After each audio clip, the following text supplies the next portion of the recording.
What's up, everybody? It's Nate. I just wanted to chat with you guys briefly about the EDLI and PPP loans. From what I know, you're going to clearly want to get this clarified with your banker, but I've spent a godly amount of hours learning about this stuff, and we've had the luxury of having multiple loans for my businesses approved. So a lot of that was being the first one to it prior to even like the formal applications coming out, and then also having a relationship with your banker, but different discussion. So the point that I'm trying to get here with a PPP loan that I think all of us need to know is twofold. One, if you get it, it was really designed to put people back to work, but it was obviously done prematurely, and then they put a deadline to it, which is June 30th, which doesn't look like even the majority of businesses will be back by then, and if they are, they're not going to be back for the 8-week period in which you need to pay over that money that they've given you for the PPP to then allow it to be forgiven.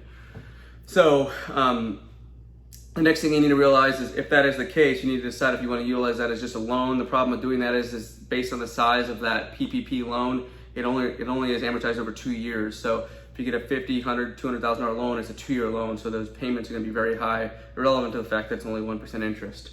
So if you use it for PPP, that's great if you can actually keep your employees working and you're making revenue. If you're not going to make revenue, here's the dilemma.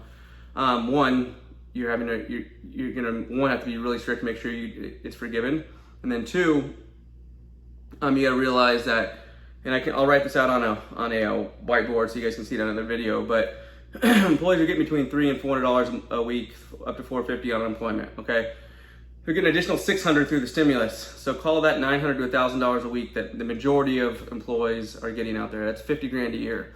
That equals out to anywhere from $23.11 up to $26 or $27 an hour on average that they're making full time.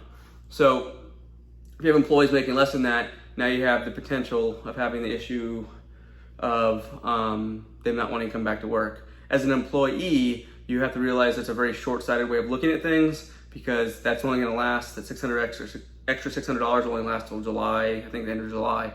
And then the alternative is that then your employer can choose to hire somebody else in your place, and the $600 is only for you to have until you could be offered employment again. I get the conundrum, especially as an employee perspective, but again, the reality is that it's again only for the purpose of until you get your employment back again, or the PPP. So, and then once you get the funds, it says once the loan is made, it's in the PPP guidelines, made meaning funded, then you have to start paying it out over 8 weeks. There are some caveats to that. You can, for example, you can pay your employees up to 75%, not 100. I presume that that's due to a lot of them maybe that aren't going to be full time. That was the intention of why they created that, which then makes it even less valuable to employees. Now, obviously, if you're on health insurance and all that stuff, that's stuff that if they choose not to come back to work, they lose, so it's not worth the risk as an employee to make a few less bucks but go back to work, which is what we're trying to do when this all comes out. But something we got to really be aware of is that dynamic between the delta of what they're earning now, assuming they get that stimulus, and what they're going to be earning up through the PPP if you get the loan.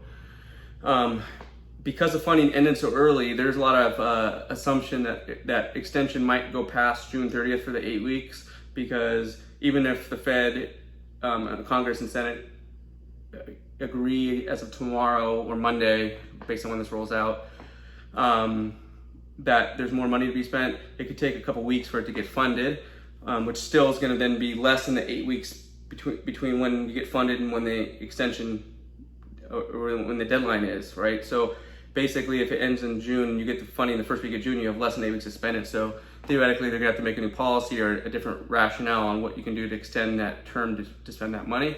So people that already got the PPP, I might suggest that you sit on it for a week or two to at least the beginning of June to see what happens before you do that. Because especially if you're not in business, you're gonna be paying people that theoretically might be getting paid more on unemployment, and then there's no win-win there. EIDL,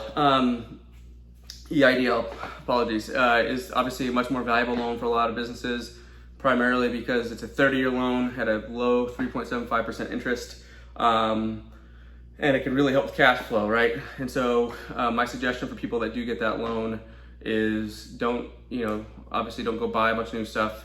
You want to see where the consumer confidence is going to be within your industry or whatever you're selling, whatever your product, service, whatever it is, before you go out and blow it. I know it sounds fairly obvious, but a lot of people I don't think will do that. And then you almost want to utilize it for cash flow. Again, I don't know the regulations on this, but I presume if it's allowed or not, a lot of people should or will utilize it to pay off higher interest debt or shorter term debt, because a 30-year loan is obviously going to amortize those payments out to make your cash flow a lot healthier, because you're going to go from paying off car payments for, say, a service business of $600-700 per car to basically getting rid of all those and then having a longer term loan. And so you got to look at those types of things too for the EIDL loan as well. So, and to get both of those loans, make sure your apps are buttoned up, and your banker and underwriting set, and do that as soon as possible. And I think it'll help everybody. Hopefully as many people get it. There's a lot of frustration with bigger companies like with Chris and Shake Shack, whatever the hell, getting all these big millions of dollars. I get it. Hopefully there's some type of clarity and somebody gets in trouble for a lot of these, these banks are loaning these big monies supposedly because they're going to get the interest on them. And it's with one client, so it's a little bit easier to manage for them too. Unfortunate, but that's just the scenario, and we can't do anything today about it. So let's worry about what we can control today, which is making sure you're buttoned up, your applications are clean, and you're ready to go for this next round of funding if and when it goes through.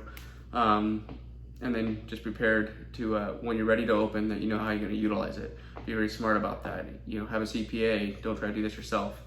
Hopefully that helps people that are out there. Again, I'll draw out how that cash flow situation works, or the not the cash flow, but the payment to the employees versus the PPP. And we all need to be conscious of these specifics. If you have any questions, DM me, call me, let me know. I'd be glad to help. Again, I don't have all the answers. It's just a perspective, but my perspective is drawn off of some very, very successful people with very large businesses to people that are very high economists that I've been in calls with, to my own CPA and I that have done hours and hours of research. And so hopefully we can help you out. Stay healthy, stay safe, and we'll talk soon. Bye.